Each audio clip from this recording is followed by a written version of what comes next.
Hey, welcome to the Eyes on Jesus podcast with Drew and Tim. We're excited to be back with you again today for an exciting two-parter.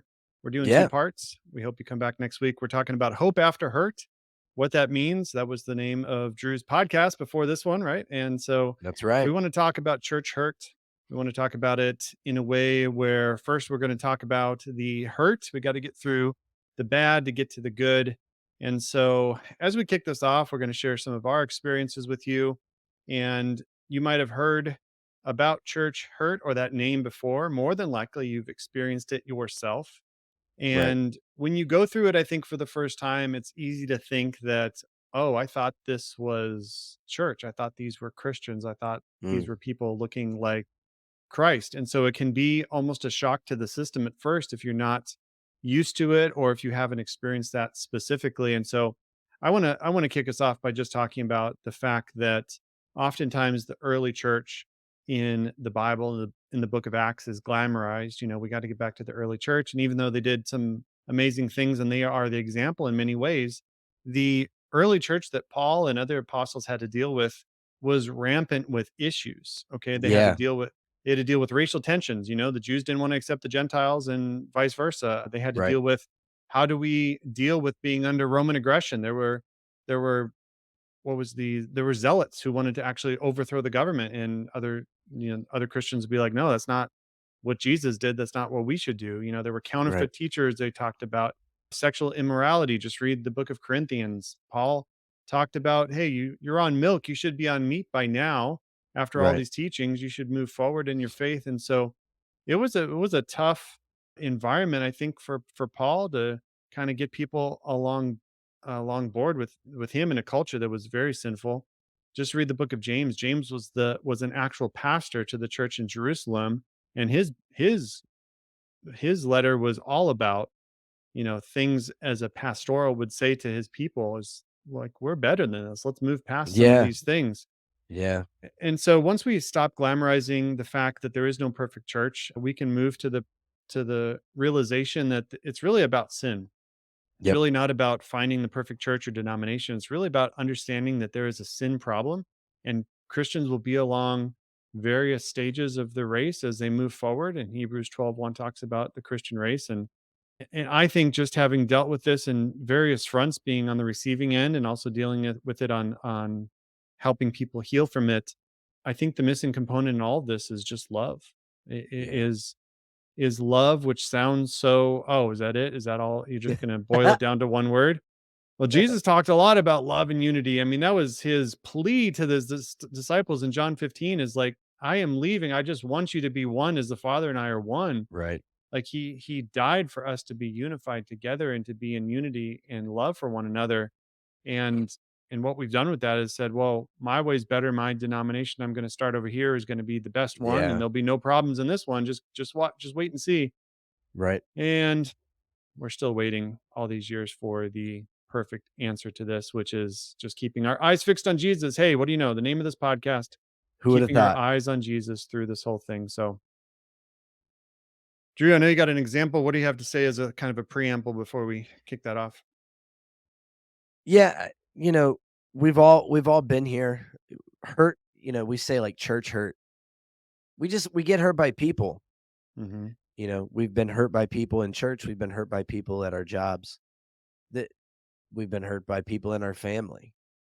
What I find interesting is that people get hurt by people in their family. They don't leave the family. People get hurt by people at their jobs. They don't leave the jobs. They just get upset. They figure out a way to move on. People get hurt at church and then they leave. Yeah. And so like you said, it is a hard issue. It's a hard issue usually on both sides.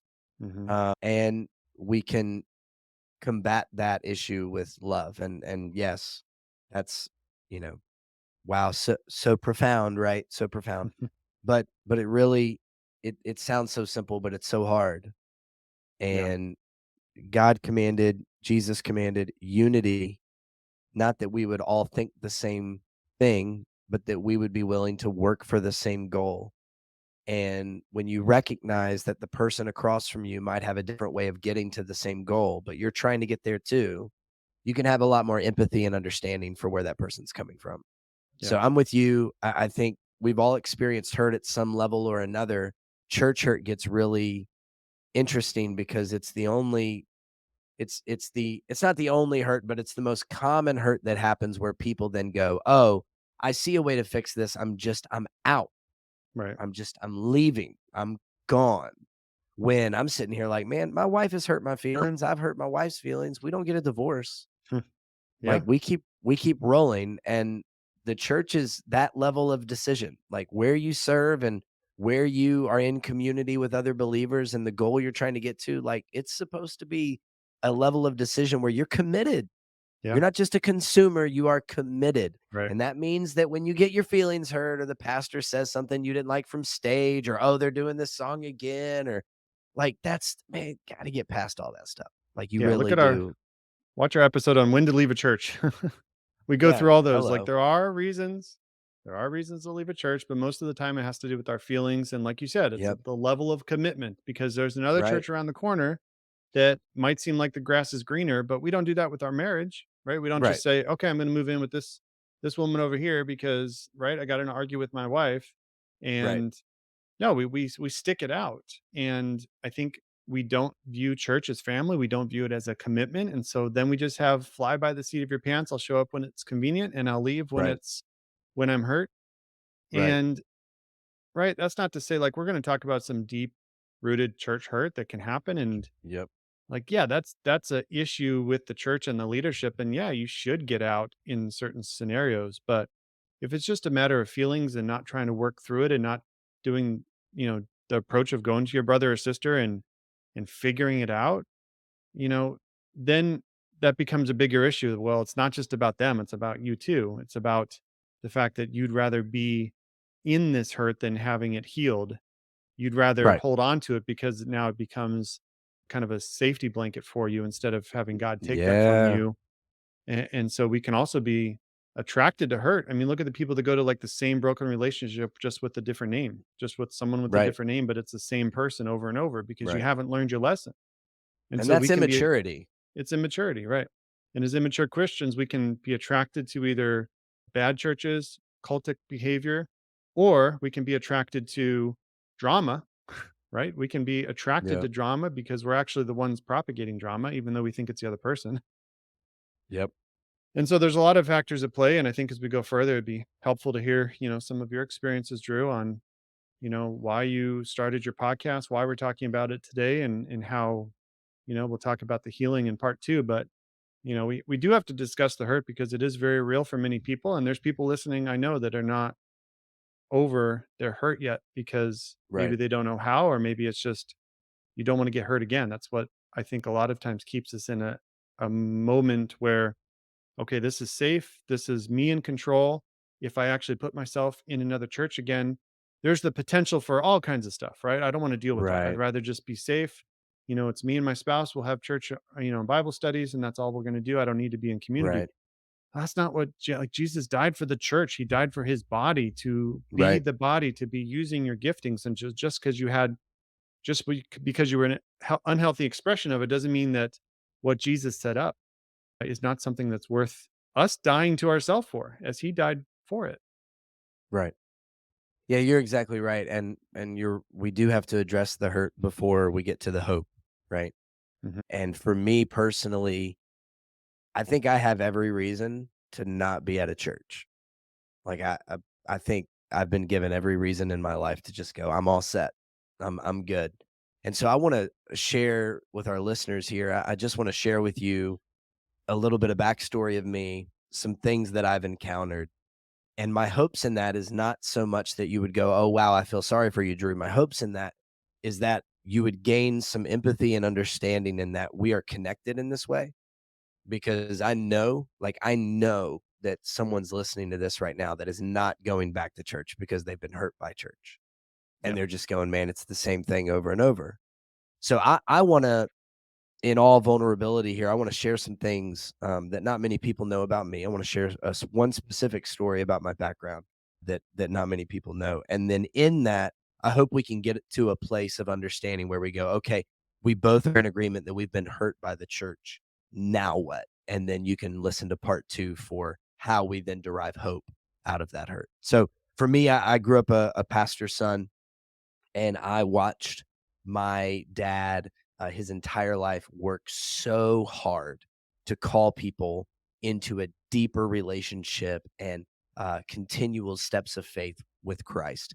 And that led to really beautiful things and really good things, but it also led to some difficult things. It led to meetings where people would stand up and be mad at my dad. You know, I'm just a kid. I'm listening to someone shout at my dad or yell at my dad or say that my dad did something wrong and then turn around on Sundays and I'm shaking their hand and saying, "Well, good morning, good to see you," and pretending that I don't know how they feel about my family.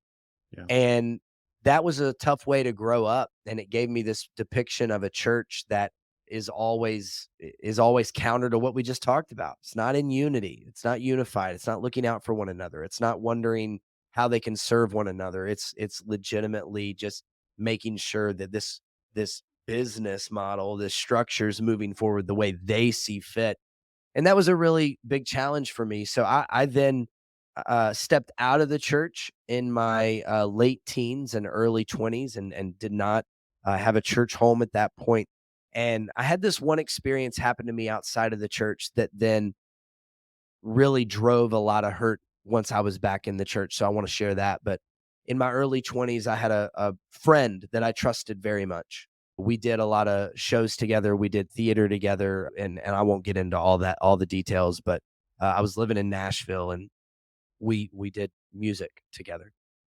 And one night we went to a hotel in Nashville because we were gonna kind of have a night out where we just had a lot of fun and crashed at a hotel. There was a part of our evening where we got back to the hotel and he got in the shower, came out of the shower at one point completely nude, and in what I thought was kind of a joking way, started to try and, like, make advances on me sexually, and that led to me then fighting him off and really confused by what was happening, and that then led to him trying harder, and I quickly realized that this friend, this person I trusted, this person that I had been vulnerable with, and this person that legitimately I would have, stood up for, I was now standing against. And that was really difficult.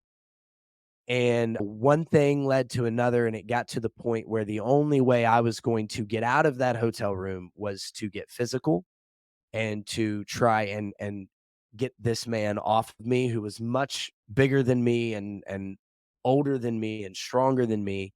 But I guess because I had all the adrenaline in me at that point, I found a way to, uh, basically get him off of me, fight with him, get him off of me, and get out of the hotel. That's probably the most basic version of that story that I could get into, but the key thing that I experienced in that moment was someone not listening to what I was saying. The hurt was, yes, the friendship was broken.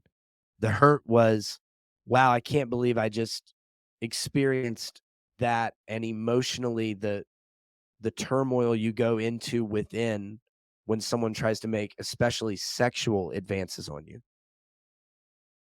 But then, like, having to literally fight a friend and tell someone no multiple times only to have them keep pressing.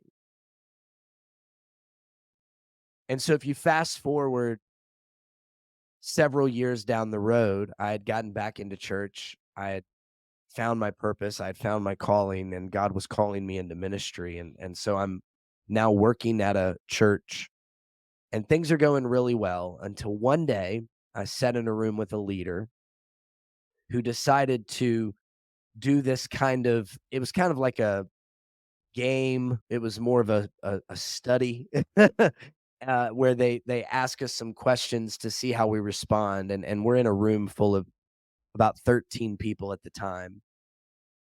And one of the questions that was asked of me brought up these same feelings. I was asked, as I was feeling these things, to share a moment in all vulnerability where I had felt the same way. And the only story that came to my mind was when I was in my early 20s and I had a close friend of mine try to make advances on me. And I decided that I just wasn't in a place to share that. There were multiple people in the room that I didn't know very well. I hadn't even told my boss that I had been through that moment. And I thought I had kind of put that thing to bed. And now here are all these emotions again Yeah. stirring up. So from a psychological standpoint, it was really detrimental. And so when I was asked if I would share, I said no. And then I was asked again, would I share? And I said no. And then I was asked if I was the kind of person that would want to keep going through this process based on what I'm feeling and like dig a little deeper, or if I would want to stop and maybe we just take a break. And I said, I want to stop. I would really prefer if we took a break. And then my leader, in front of everyone in the room, said, for the sake of where we are, let's keep going and dig a little deeper. And in that moment, I started experiencing all the same emotions in an overwhelming way. And I felt like the atmosphere was really the same. In my early 20s, this experience I had with this man in a hotel room was telling him to stop. Please, like, please stop. I want to take a break. I don't want to do this anymore.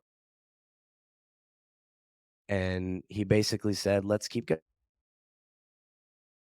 And now, sitting in a room with my leader, my boss, the guy who's supposed to look out for me in all vulnerability, with probably a unbelievable, honest expression on my face, I'm saying, I really would like to stop.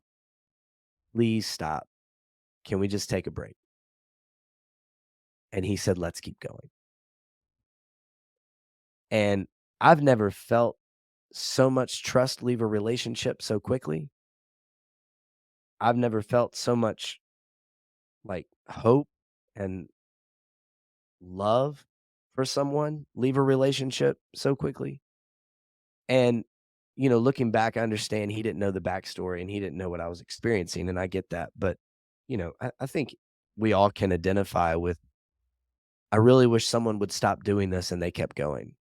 Yeah. And so in that moment, I was sunk and I couldn't, I was like numb, but I could feel everything all at the same time. It was weird. And after that, things were never the same. I ended up going to my boss and explaining like why I reacted the way I did, sharing the story that I did. And there was no apology. There was no like anything. It was bizarre. And the trust had left the relationship. And I was just really hurt. I was just really hurt. And I never thought I could get to that depth of hurt. And I don't want to belittle people who have maybe been in an experience where they have been hurt by a church from the level of being violated, but I felt very violated. Yeah. And that's just like one story. I have so many others of the leaders that I've followed that have fallen short. I have so many others of the places that I've done ministry where people have gone to great lengths to tell me to leave or to tell me that what I'm doing is not right. I could talk about the people that broke into my office to write a letter on my wall in my office so I could see it in the morning. I could talk Yeah. about the person that typed up a one-page letter that told me to leave and left it on my car windshield so that I could find it after a good day's work. Wow. I could I could tell story after story after story. There's a reason I had a podcast about it. I have so many. It's unbelievable how many I have. And even to this day, I have people now that I serve as a lead pastor. I have people that will leave the church and never have a conversation with me and go blast something on social media and never take the biblical approach of sitting down with me and expressing why they're upset, Yeah. and would never give me a chance to heal the relationship, but then be mad about the relationship. So I say all that because I want our listeners to understand, when I say that I get it, I want you to believe me. I don't want you to think that, oh, I'm just some pastor at a church and I think you should go to church. Yeah. I get it. I get it. People suck and it can get really hard sometimes. And there are times that we feel hurt. There are times that we feel violated. There are times that we experience emotions that we never thought somebody that calls themselves a Christian could ever bring upon us. But in understanding that hurt and in understanding that I get it, I'm also the same person that continues to try and make a difference. I'm also the same person that still has a lot of hope for the church. I still have a lot of hope for the community and the unity that can be built. And I have so much hope so that I've given my life to it. And so I want you to sit with me in this episode in the hurt. I want you to acknowledge it. I want you to recognize that, man, you've either been there too, or maybe you're there right now. But then as we get into part 2, I want you to enter into that episode looking for hope and looking for a reason to say yes to getting back into community, because after all, that is what God has called us to. Yeah. That's great. And thank you for sharing. That's something that I think there's power in our testimony because it does empower others when they hear both the good and the bad, right? Our testimony is filled with hope after hurt when we come to Jesus, right? We're hurt, Yeah, we're in sin, we're in a place where we feel like no one can redeem us, and then bam, God redeems us and we have hope again. And we see that played out in our day-to-day dealing with people, both people that have hurt us, but then realizing mhm, that those are the same people God is trying to redeem that's and right. reach as well. And so sometimes we make ourselves, the hero of our own story, and it's God who's the hero. God is the That's one right. that reaches to us in the muck and the mire and pulls us out. And so, yeah, I mean, as we wrap up, what did that do for, as you're in those different situations, what did that do for your faith? How did you process, Mm. like, day to day, just like mentally?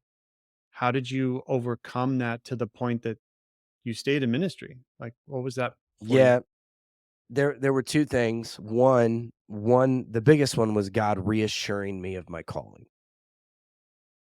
And when I say reassuring me of my calling, I don't mean to be a lead pastor, 'cause that's not always what was said. God reassuring me that this is what he has laid out and intended to help the gospel spread throughout the world, and that's the church. Yeah, So, the more I got into scripture, the number one thing I recognized is, as hurt as I have been and as much hurt as I feel currently, I have to be in a community, a body of Christ with believers that worships together, that gives together, that serves together, and that it is in unity together in order that the gospel could be furthered. The second thing is, I had a great friend of mine give me some perspective. He said, Drew, everybody has access to great leaders and great sermons and great pastors. Everybody can get on YouTube, TikTok.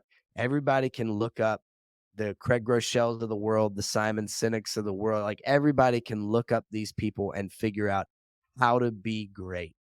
What a wonderful opportunity you've had in your life that not many people get. to find out how you can not be great, to Mm, find out how you can be a bad leader, to find out how you can be a bad pastor, to experience the kind of hurt that your congregation and your staff would experience if you were to ever be caught in the same kind of line. mm, And that right there was such a wake up call to go, wow, God has shown me that if I were to cheat on my wife, God has shown me if I were to take this for granted, God has shown me if I was to forsake my church in order to go do something selfish, if I was to embezzle money, if I was to, I mean, the list goes on and on of all the things we've heard pastors do. If I was to do any of those, what I have felt is exactly what I would be putting on all of these people. yeah, And that right there, that will wake you up, and that will make you have some like very clear goals on doing this and doing it the right way and making sure that you have accountability and safeguards in your life. So those yeah, two things, man, God continuing to tell me that he has a plan for me, scripture continuing to back that up in the unified process of church, and then recognizing that while everybody has access to great sermons and great leadership, I have been blessed, yes, blessed to experience some really bad leadership and some really bad moments. And it's given me great awareness. yeah. That's wisdom. Awesome. Well, that is part one. And we hope you join us next week as we wrap this up with the hope part. And it was important for us to share the hurt so you can understand a bit of our stories and also to understand that we understand where you are probably at if you're Yeah. dealing with this. And if you have stories you'd like to share with us, please let us know as well. And if there's any questions you have as far as maybe a part of this we haven't covered, wait till next episode and then reach out as well. And so until next episode, part two, go with God, grow in discernment, and keep your eyes on Jesus.